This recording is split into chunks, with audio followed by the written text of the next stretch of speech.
Good morning and welcome to Rising. We have another great show for you today. As always, good to be here. Nice to see you, Lindsay. How was your weekend? Well, we got tricked. We got a nice day on the East Coast on Saturday, and now Monday. Gorgeous weekend. Yeah, Sunday was nice. Today. It's freezing. I can't. I feel like I'm in an abusive relationship with the weather. Yes, aren't we all? Coming up on Rising, OpenAI has struck a deal with the Pentagon after a battle with one of the tech company's competitors, Anthropic. Plus, a tragic mass shooting took place in Austin, Texas, and officials say the gunman was wearing clothing that had an Iranian flag design. And Democratic Congressman Ro Khanna is calling on President Trump to testify on Jeffrey Epstein after former President Bill Clinton's cooperation. But first, Robby, what is on your radar?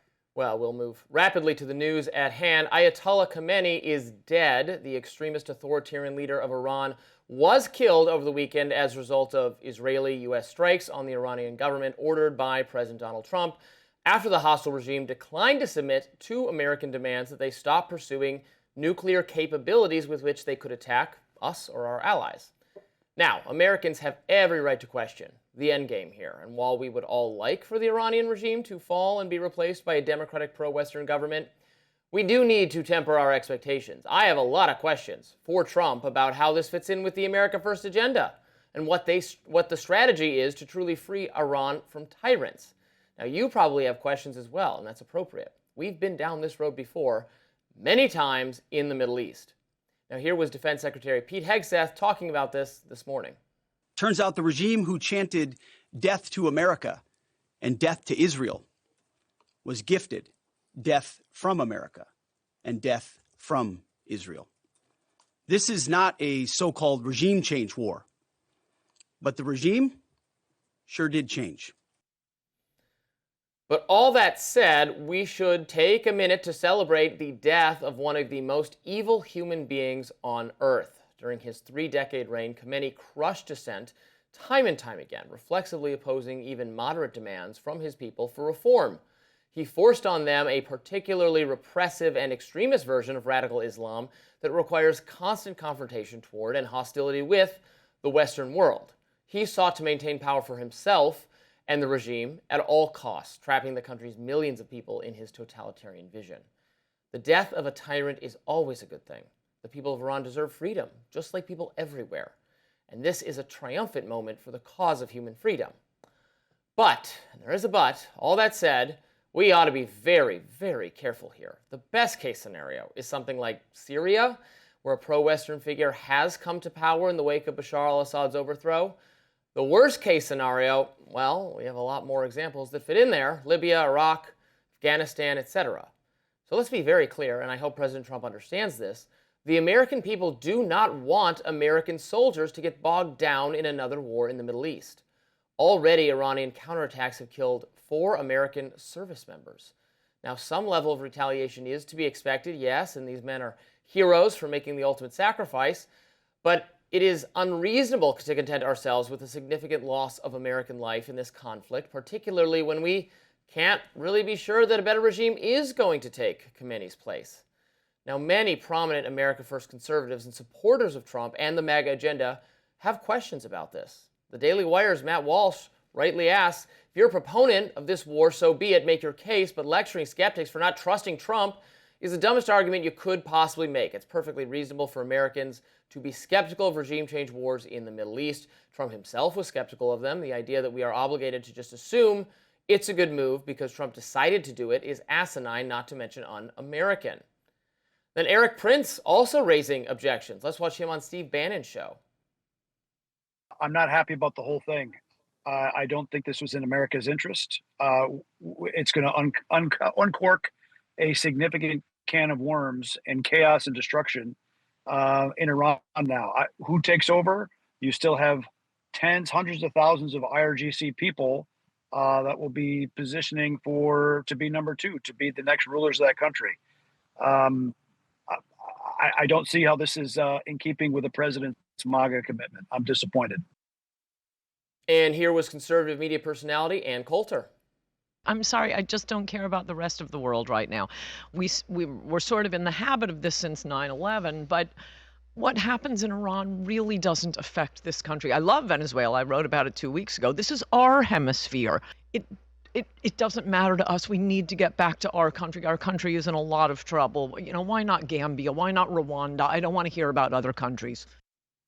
Look, it's pretty early in this war for prominent conservatives to already be expressing skepticism. The voices of the skeptics will only grow more numerous over time. This means the president must quickly articulate to the American people what the strategy is, who's involved, what are we prepared to do or support Israel doing to ensure a takeover of Iran by pro-American elements. And if the goal isn't to replace the regime, then I want to know why this was necessary. Is it part of Trump's negotiation tactics?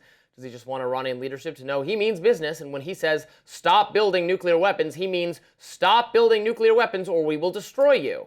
And that's a worthy lesson to communicate, of course, to America's enemies, but America's citizenry also deserves clear answers.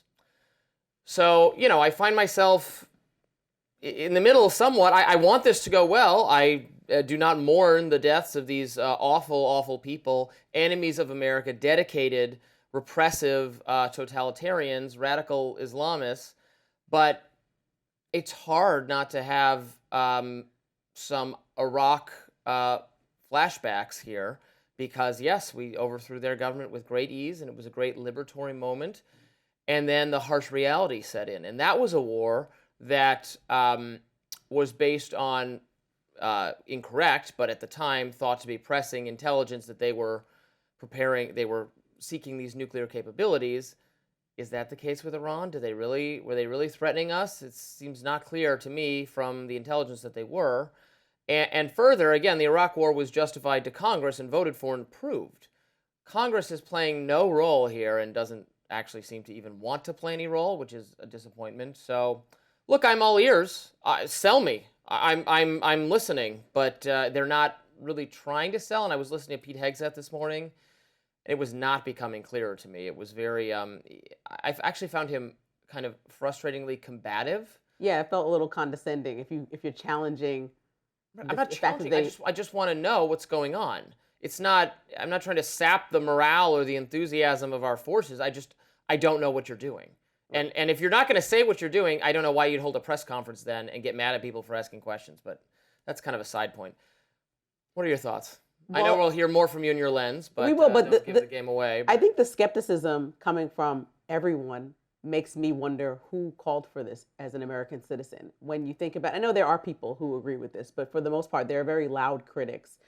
Even people who still support the messages or messaging of Charlie Kirk, who was very adamantly against something like this. Right, Trump, Vance, you can go down the line of MAGA figures who've been like, no more regime change wars, no intervention, no specific attack on Iran. Right, so that's the MAGA crew. Then there's also people like Marjorie Taylor Greene, who's kind of been ostracized from the party, but is very critical of this operation. No, but I'm giving you a range of people, right? And then there is a traditional Democrat who might not even be considered a leftist, just somewhere moderately, is like, hey, we need to talk to Congress about this. And so you skipped over us to engage in a war, but you're not calling it a war. But we saw General Kane say today, quote, this is not a single overnight mission. So what is it then? Mm-hmm. You know, this wasn't, we went in and took the Venezuela leader out, which I also think Congress could have been a part of that conversation. This is an ongoing battle where we already lost American lives. I believe the number is up to 4.